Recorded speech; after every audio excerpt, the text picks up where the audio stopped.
She stood quietly at the firing line, unnoticed by almost everyone around her. Haley Brooks, 32 years old, average height, average build, dressed in oversized fatigues that hung loosely on her small frame. To most, she was just another logistics support trainee at the Federal Military Training Center. Someone nobody really looked at or cared about.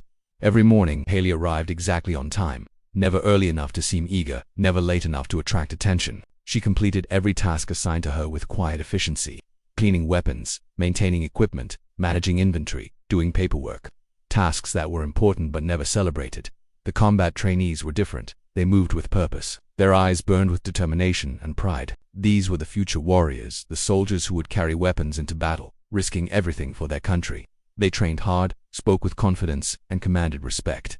Haley, on the other hand, was invisible to them. To the combat trainees, she was just background noise, someone who existed only to keep the supplies stocked and the weapons clean. A support person, not a fighter. But Haley was hiding a secret, while the others treated weapons like tools they wished to avoid. Haley handled them with care and familiarity.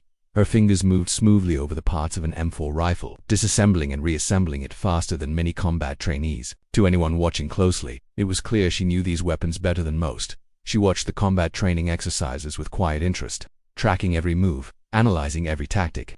While her colleagues chatted or checked their phones, Haley's eyes studied the formations, the decisions, the flow of the training.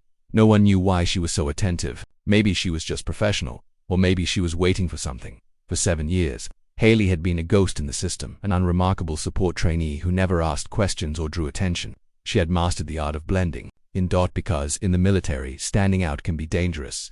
It can mean being the first to face trouble. Haley had learned long ago that invisibility was her greatest weapon, but all of that was about to change. One morning, during the daily formation, the announcement came. All personnel, including logistics support, would take part in a basic marksmanship evaluation. No exceptions. Drill instructor Martinez stepped forward, his voice sharp and cold. Some of you think support personnel don't need combat skills, he said. Today, we'll show why that idea is not just wrong, it's dangerous. His gaze swept over the logistics section with clear disdain. The combat trainees chuckled nervously, knowing this was more a show than training, a way to reinforce the hierarchy. Warriors were warriors. Support staff were just support. Haley stood quietly in the back, her face unreadable. 2 hours later, at the firing range, the combat trainees had already finished their qualifications. Tight groupings, consistent accuracy, confident handling. They gathered near the equipment tables, relaxed and proud. Now it was the logistics personnel's turn. Brooks, you're up, Martinez barked. Haley stepped forward without hesitation. No protest, no excuses. She took the rifle, performed the safety checks with mechanical precision, loaded her magazine, and assumed a firing stance. The combat trainees whispered bets, mocking her before the first shot even rang out. She dropped the rifle, said, "One. She doesn't even know which end the bullets come out of," sneered another. But Haley didn't react. She remained calm and focused. The first shot sounded and then silenced. No hole appeared in the paper target 50 meters away. Laughter erupted. Did she even open her eyes? Someone joked, maybe she's aiming at the wrong range. Another said. Martinez stepped forward, disbelief on his face. That target is 3 feet wide, 4 feet tall. How did you miss it completely? Haley fired again. Still no mark. Shot after shot. The target remained untouched. The laughter grew louder, more cruel. Even some logistics personnel looked away, embarrassed. After the last shot, Haley set down the rifle and stepped back. Her expression didn't change. No frustration, no embarrassment. Just the same quiet mask she always wore. Martinez smirked. Well, I think we've learned today the difference between warriors and support staff. The combat trainees turned away, their entertainment over. But then, the range safety officer, Williams, stepped forward. Unlike others, Williams was older, quieter, a man who had seen real combat. He didn't waste words. He walked past the paper target, the frame, the safety barriers all the way to the concrete backstop. There, at chest height, were 5 bullet holes. Not scattered randomly, but grouped so tightly they could be covered by a quarter.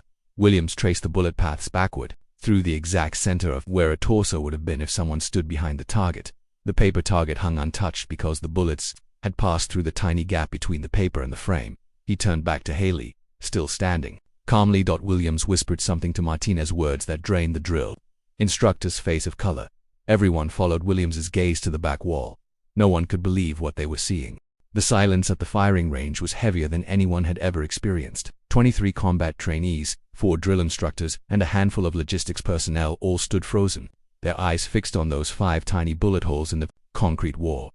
Private Johnson, who had been the loudest mocker, was the first to break the silence. His cocky smirk vanished, replaced by disbelief and fear. That's impossible, he stammered. You can't thread 5 bullets through a gap that small. The margin of error alone enough, Martinez snapped, but his voice lacked its usual authority. His eyes were locked on the wall, as if searching for an explanation. Range Safety Officer Williams slowly returned to the group. His voice was calm but carried the weight of someone who had witnessed the impossible before. Ladies and gentlemen, he said, you just saw something that shouldn't exist. He paused, letting his words sink in. 5 rounds fired, through a gap barely 2 millimeters wide. 5 rounds hitting the exact same spot on a concrete wall, 50 meters away. The trainees exchanged stunned looks. A whisper escaped from Corporal Evans, who still clutched his binoculars. Who the hell are you?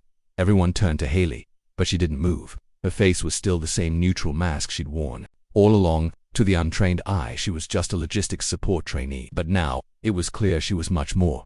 That was when Staff Sergeant Miller arrived. Unlike the others, Miller wasn't part of the regular training command. He didn't wear standard insignia, and his quiet authority came from missions that didn't appear on official records. Classified missions that only a few knew about. He took one look at the bullet holes and then at Haley. His whole demeanor changed. Clear the range, Miller ordered quietly. Drill Instructor Martinez protested. Staff Sergeant, this is my training exercise. I need to understand what happened. Miller's gaze was cold and sharp. What happened here is way above your pay grade. Clear the range. It took 15 minutes to move everyone out. 15 minutes of whispers, nervous glances, and wild theories. Some suggested a mechanical malfunction with the rifle. Others joked it was divine intervention. But deep down, everyone knew they had witnessed something extraordinary, something that shattered their understanding of marksmanship and human skill. When the range was finally empty except for Miller and Haley, Miller approached the wall for a closer look. Then he faced Haley. For the first time in months, Haley smiled. It wasn't a warm smile. It was sharp, cold, and full of meaning. Hello, Marcus, she said softly. 7 years, Miller replied. 7 years we've been looking for you. I wasn't hiding, Haley said. The hell you weren't, Miller shot back. Kraken whisper. Doesn't just disappear from the most classified military program in history and show up cleaning rifles at basic training. The nickname hung between them like a challenge. Kraken Whisper. In certain secret circles, Kraken Whisper was a legend, a ghost story told by special operations teams who'd seen impossible shots made by someone who officially didn't exist, a sniper who could thread needles at 1,000 meters, who never missed a target that mattered. The stories were always secondhand. No one alive had actually met Kraken Whisper. The few who had were either dead, missing, or sworn to silence. You were declared KIA 7 years ago, Miller said quietly. Black Ops mission in Syria went sideways. No survivors. No trace. Haley's smile faded, turning colder. There were survivors, Marcus, she said. Just not the ones you expected. Miller stared at her. What happened out there? Haley's voice was filled with years of bitterness. I learned the difference between serving your country and serving the people who give the orders. What do you mean? Some missions aren't about protecting America, she said. They're about protecting careers, covering mistakes, eliminating inconvenient truths. Miller was silent for a moment, studying her face. So you disappeared. I became someone else, Haley said, invisible. Someone who could clean rifles and manage ammo without ever firing a shot unless I was absolutely sure it was the right one. She looked back at the bullet holes in the wall. Now, those kids who think they're warriors learned a hard lesson. The most dangerous person in any room is often the one no one notices. She started to walk away, then paused. By the way, Marcus, she said, pulling back her sleeve to reveal a small tattoo, a kraken wrapped around a rifle barrel. Tentacles spelled out coordinates. The coordinates of the place where Kraken Whisper was born. She smiled again, colder this time. Tell whoever sent you I'm exactly where I want to be. And if they have a problem, they can come talk to me personally. Miller watched her walk away, then looked back at the 5 bullet holes. Jesus Christ, he whispered. She still got it. After the extraordinary event at the firing range, life at the Federal Military Training Center quietly began to change, but only beneath the surface. Officially, the incident was just another routine marksmanship evaluation. No mention of impossible shots or secret legends made it into the reports, but unofficially, everything was different. The combat trainees who had witnessed Haley's hidden skill looked at her with a new kind of respect. Private Johnson, once the loudest critic, now kept his distance. His nervous glances betrayed a deep understanding. Haley was not someone to underestimate. Corporal Evans stopped making jokes about logistics personnel altogether. In fact, he became one of the first to spread stories about the woman nobody noticed. Stories whispered carefully in mess halls, barracks, and training rooms. Word traveled slowly but surely, carried through tight networks of trust and shared experience, and as the stories grew, so did Haley's reputation. Not as a mere logistics trainee, but as Kraken Whisper, a name that now meant something far greater than anyone imagined. Haley herself didn't change. She still arrived at the facility on time every day, methodically completed her assignments, and spoke only when necessary. Her quiet efficiency remained unchanged, but now an entirely different kind of attention followed her. Range Safety Officer Williams, who had been silent during the range incident, started requesting her help with equipment inspections, but these inspections were different. They looked suspiciously like advanced marksmanship consultations. Young instructors who had once ignored her now asked casual questions about weapon maintenance, questions that revealed a deeper interest in ballistics and precision shooting. They wanted to learn what Haley knew, even if they didn't fully understand it. More importantly, a select group of elite trainees began receiving anonymous notes slipped under their dormitory doors. These weren't ordinary training memos. They were detailed analyses of shooting techniques, corrections for common errors, and suggestions that went far beyond the standard curriculum. The handwriting was never identified, and the notes never signed, but everyone knew where they came from. Slowly but surely, Haley began teaching from the shadows. Meanwhile, drill instructor Martinez, the man who had tried to humiliate her publicly, found himself reassigned to a desk job processing paperwork. His influence waned as new leadership took over range operations.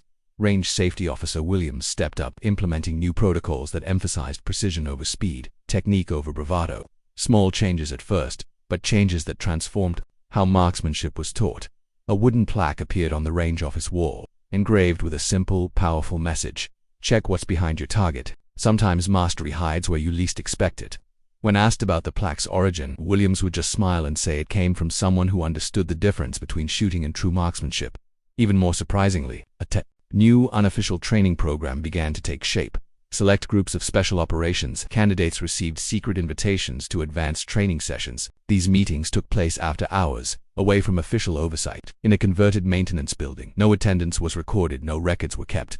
No one spoke about what happened there, but the results were clear. Trainees who attended these secret sessions improved dramatically. Their shooting scores soared, their tactical awareness sharpened, and their understanding of precision weapons deepened beyond anything taught in the official curriculum. They developed a profound respect for logistics, personnel, for the quiet experts like Haley, who taught them that sometimes the greatest power lies in mastery hidden beneath invisibility. Meanwhile, Staff Sergeant Miller returned to the training center several times over the next few weeks, but he never approached Haley directly. Instead, he observed from a distance, taking notes and making calls to numbers that didn't appear in any directory. His reports, filed in secret databases, all reached the same conclusion: asset remains in place, capabilities intact, status monitoring recommended, non-interference advised. By day, Haley was still the invisible support specialist, the person who cleaned weapons, managed inventory, and kept everything running smoothly. By night, she became something else entirely: a teacher, a mentor, a reminder that true expertise rarely announces itself with fanfare. The legend of Kraken Whisper wasn't dead, it was evolving. Sometimes the most important battles aren't fought with bullets, but with knowledge passed quietly from one generation to the next. Despite the legend of Kraken Whisper officially being declared dead, Haley Brooks quietly continued her double life with practiced ease. By day, she was the unremarkable logistics specialist, invisible to most around her. By night, she was the unseen teacher and guardian of marksmanship secrets. She never sought applause or recognition. Haley knew that true mastery doesn't need an audience. It requires patience, dedication, and the willingness to work silently behind the scenes. For 7 years, Haley had chosen invisibility over fame. She had learned the hard way that sometimes the people giving orders were more interested in protecting careers than protecting truth. She understood that some missions were not about saving a country, but about covering mistakes and eliminating inconvenient truths. So she became someone else, someone who could keep her skills sharp without the need for spotlight or praise. When Haley stood at the firing line that day, she wasn't shooting at paper targets, she was shooting at assumptions and prejudices, the dangerous complacency that comes from judging people by their appearances, roles, or silence. Those 5 bullets she fired were not just proof of incredible marksmanship, they were a lesson delivered at the speed of sound. Lesson 1. Never assume silence means incompetence. Some of the most capable people in the world choose quiet humility over loud boasting. Lesson 2. The most dangerous person in any room is often the one no one pays attention to. Visible threats give you time to prepare. Invisible ones strike without warning. Lesson 3. Competence doesn't require validation. True masters work for their own standards, not for the approval of others. They measure success by impact, not applause. Lesson 4. Being underestimated is a gift. It gives you the ultimate advantage, surprise. Lesson 5. Sometimes, the most important shot is the one that changes how people think, not the one that kills. Changing minds can be more powerful than hitting any target. Haley could have hit the paper targets perfectly, but she chose to hit something far more important. The false assumptions about who deserves respect and who is truly capable. From that day on, every time someone looks at a logistics specialist or support person, they remember those 5 bullet holes in the concrete wall. They remember that mastery doesn't always come with noise and ceremony. Sometimes, the quietest person in the room is quiet for reasons that demand respect. Haley pulled back her sleeve one day to reveal a tattoo, a kraken wrapped around a rifle barrel, with tentacles spelling out secret coordinates of a classified facility where Kraken Whisper was born. She told Staff Sergeant Miller, "Tell whoever sent you I'm exactly where I want to be. And if they have a problem, they can come discuss it with me personally." Miller whispered to the empty range, "Jesus Christ, she still got it." Then Haley disappeared back into her carefully built invisibility, blending into her world of inventory sheets and weapon maintenance. But the legend of Kraken Whisper wasn't gone. It was alive, quietly shaping new generations, teaching lessons in patience, precision, and power behind the scenes. And that's the true story of Haley Brooks, the woman who taught everyone that sometimes silence speaks louder than noise, and true impact isn't always seen, but always felt.